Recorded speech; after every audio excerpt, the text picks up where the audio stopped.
இந்திய பாராளுமன்ற தேர்தலில் 5ஆம் கட்ட வாக்குப்பதிவு 6 மாநிலங்கள் மற்றும் 2 யூனியன் பிரதேசங்களில் உள்ள 49 தொகுதிகளில் இந்த வாரம் நடைபெற்றது. உத்தரப்பிரதேசத்தில் 14 தொகுதிகளும், மகாராஷ்டிராவில் 13, மேற்கு வங்கத்தில் 7, பீகார், ஒடிசாவில் தலா 5 தொகுதிகளும், ஜார்க்கண்டில் 3, ஜம்மு காஷ்மீர் மற்றும் லடாக் யூனியன் பிரதேசங்களில் தலா ஒவ்வொரு தொகுதிகளிலும் தேர்தல் வாக்குப்பதிவுகள் இடம்பெற்றன. 5ஆம் கட்ட வாக்குப்பதிவில் 62.2% அதிகமானோர் வாக்களித்திருப்பதாக இந்திய தேர்தல் ஆணையம் தெரிவித்திருக்கின்றது.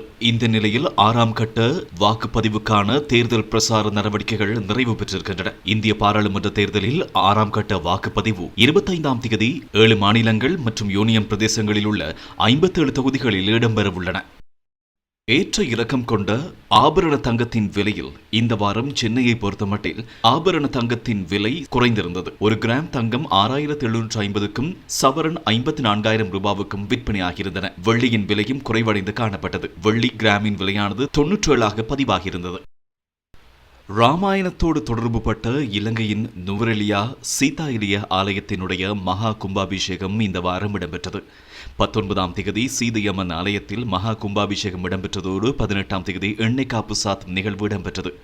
சீதையம்மன் ராவணனால் சிறைப்பிடிக்கப்பட்ட போது அவர் இருந்த இடமாக அசோகவனம் காணப்படுகிறது. வரலாற்றில் அசோகவனமாக காணப்பட்ட இடமே சீதா எலிய என்பதாகும். சீதையம்மன் ஆலயத்தின் மகா கும்பாபிஷேகத்திற்காக அயோத்தி, ராமர் ஆலயம் உள்ளிட்ட பல இடங்களிலிருந்து சீதையம்மனுக்கான சீர்வரிசை பொருட்கள் மற்றும் இந்திய புண்ணிய நதிகளின் தீர்த்தம் கொண்டு வரப்பட்டிருந்தன. உத்தரகாண்டம், உத்தரப்பிரதேசம் ஆகிய மாநிலங்களில் ஊடாக பாயும் சரையு ஆற்றிலிருந்து புனித நீரானது 25 லிட்டர் இலங்கைக்கு எடுத்துச் செல்லப்பட்டதோடு பிரதிஷ்டை செய்யப்பட்ட விக்கிரகங்களுக்கு கும்பாபிஷேகம் இடம்பெற்றது. இலங்கை ஜனாதிபதி ரணில் விக்ரமசிங்க இந்த வாரம் 10வது உலக நீர் உச்சி மாநாட்டின் உயர்மட்ட அமர்வில் கலந்து கொண்டார். உலகளாவிய வரி ஏய்ப்பு தொடர்பான சொத்துகளின் வருடாந்த லாபம் 1.4 டிரில்லியன் அமெரிக்க டாலர்களாக மதிப்பிடப்பட்டுள்ளதாகவும், அந்த லாபத்தின் மீது காலநிலை மாற்று நிதியத்திற்கான 10% வரி விதிக்கும் யோசனையை இலங்கை ஜனாதிபதி முன்மொழிந்திருந்தார். தலைசிறந்த உலக வர்த்தகர்கள் ஒருவரான எலோன் மாஸ்கை சந்தித்திருக்கின்றார். இந்த சந்திப்பில் தொழில்நுட்ப ரீதியிலான விடயங்கள் கலந்துரையாடப்பட்டன.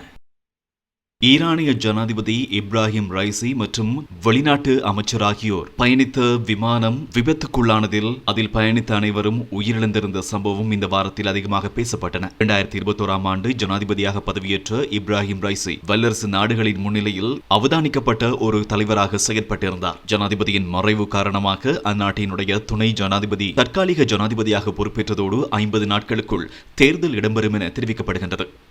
தாய்வான் நாட்டினுடைய புதிய ஜனாதிபதியாக லாய் சிங்-டே பதவியேற்றிருந்தார். அவர் பதவியேற்றதன் பின்னர் சீனா தாய்வானுக்கு எதிராக செயற்படுவதை தடுத்துக் கொள்ள வேண்டும் என அவர் எச்சரிக்கை விடுத்திருந்தார். தாய்வானை தனது நாட்டின் ஒரு பகுதி என்று சீனா உரிமை கொண்டாடி வரும் நிலையில் தாய்வானுக்கு அச்சுறுத்தலை ஏற்படுத்தும் வகையில் சீனா போர் பயிற்சியில் ஈடுபட்டு வருகின்றது.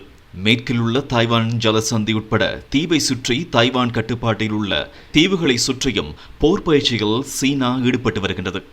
இங்கிலாந்து எதிர்வரும் ஜூலை மாதம் 4ஆம் தேதி பொது தேர்தலை சந்திக்கும் என்று பிரதமர் ரிஷி சுனக் தெரிவித்திருக்கின்றார். அமைச்சரவை கூட்டத்திற்கு பின்னர் அவர் இந்த உத்தியோகபூர்வ அறிவிப்பை வெளியிட்டிருக்கின்றார். பாராளுமன்றம் கலைக்க இங்கிலாந்து மன்னர் சார்ல்ஸிடம் கோரிக்கை விடுக்கப்பட்டதாகவும், இந்த கோரிக்கையை மன்னர் ஏற்றுக்கொண்டதாகவும் ஜூலை 4ஆம் தேதி தேர்தல் நடத்தப்படும் என அவர் தெரிவித்துள்ளார். 2025ஆம் ஆண்டு ஜனவரிக்குள் பொது தேர்தலை நடத்த வேண்டிய கட்டாய நிலை இருப்பதாகவும், அது 2024 பிற்பகுதியில் இடம்பெறும் எனவும் இங்கிலாந்து பிரதமர் ரிஷி சுனக் தெரிவித்திருக்கின்றார்.